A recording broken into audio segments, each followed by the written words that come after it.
Imlek itu menurut orang Kristen itu kayak gimana?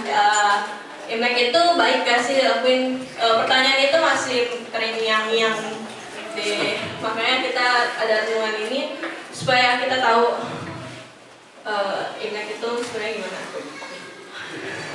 Imlek itu ketika kita cari di Google, Imlek itu adalah hari raya panen, bisa juga menandai akhirnya musim dingin untuk memasuki musim semi yang dirayakan dulunya oleh orang petani ketika mereka memasuki musim dingin, musim semi. Petani itu gembira gitulah, terus mereka berkumpul-kumpul. Lalu ada yang binatang nian-nian itu yang tadi udah dijelasin itu, mereka nian itu takut sama warna merah, terus sama bunyi yang kletek-kletek gitu yang kayak sekarang itu namanya petasan. Imlek itu Happy Chinese New Year yang dirayain oleh orang tahun baru yang dirayain oleh Chinese, yang sama aja sebenarnya tahun baru kita, cuman kita pakai kalender matahari, tetapi mereka Tionghoa itu pakai kalender lunisolar. Ketika saya belajar di kelas 9 mengenai gereja gitu, awal terbentuknya gereja tuh di hari Pentakosta. Ketika Pentakosta juga mempunyai arti yang sama gitu. Mereka hari raya umat Yahudi untuk mengungkapkan syukur atas hasil panennya. Disebut juga dengan hasil raya pengumpulan hasil. Yang satu, yang mereka Pentakosta itu berkumpul karena mereka mau menantikan janji Tuhan. Yang satu lagi, kita itu menantikan tahun baru. Ya, segitu. Terus merayakan adat istiadat itu boleh gak sih? Ya, adat istiadat itu mau kayak Imlek, upacara pernikahan. Kalau kita orang Jawa pakai kebaya, terus injek-injek telur batu itu. Terus ada orang Batak pakai ulos, terus nari-nari, terus nanti dikasih duit. Itu adat istiadat semuanya.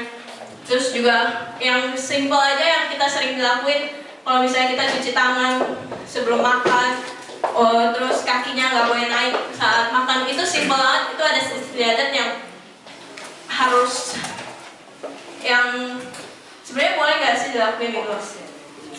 Merayakan adat istiadat itu boleh, tapi ketika kita sudah mengenal Kristus, pandangan terhadap adat istiadat itu harus beda, berubah. Apa yang kita boleh lakukan menurut Kristus, menurut firman Tuhan, lakukanlah. Tapi kalau yang tidak sesuai dengan ajaran Kristus, ya jangan dilakuin. Karena kita sudah mengenal Kristus dalam situ. Ada 2 poin yang harus diperhatikan ketika kita melakukan adat istiadat. Yang pertama, kita harus memahami kita harus mencerna adat istiadat yang udah ada di dunia ini, sesuai gak sih dengan firman Tuhan.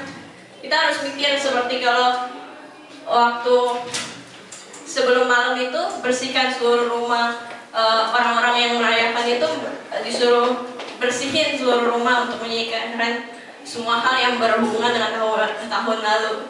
Ya itu bagus, cuman artinya yang bersihkan rumah itu salah. Kita bersihkan rumah ya biar bagus aja, nanti kalau ada orang-orang datang melihat rumah kita ya kan rapi gitu kan, enak lihatnya. Terus katanya kita harus membayar semua hutang, terdapat di Mazmur 37 ayat 21. Ya itu bagus karena Tuhan bilang di Mazmur 37 ayat 21, orang fasik meminjam dan tidak membayar kembali, tetapi orang benar adalah pengasih dan pemurah. Jadi kalau kita nggak bayar utang kita sama aja kayak orang fasik. Kita meminjam tapi nggak bayar, sama aja kayak orang fasik. Terus ada juga yang beli barang baru itu yang tentang merah-merah dan segala macam.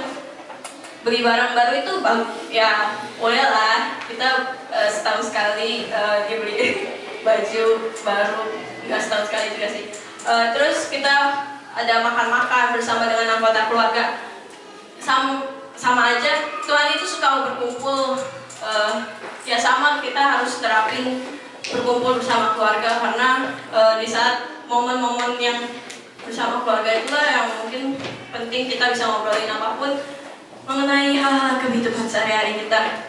Terus ada juga yang hal-hal anehnya, jangan cuci rambut, jangan sapu lantai, jangan sapa orang berduka, ya jangan sapa orang berduka, benar. Jangan jatuhin sumpit dan jangan katakan empat, karena menurut mereka angka kematian itu empat itu terus ada kematian gitulah. Terus pada hari itu jangan meminjamkan atau meminjamkan uang. Ya, dua poin itu harus diingat sesuai dengan firman Tuhan. Kita harus mencernanya apakah sesuai dengan firman Tuhan ataukah merupakan adat yang baik untuk dilakukan. Sekian dulu saya, dan terima kasih.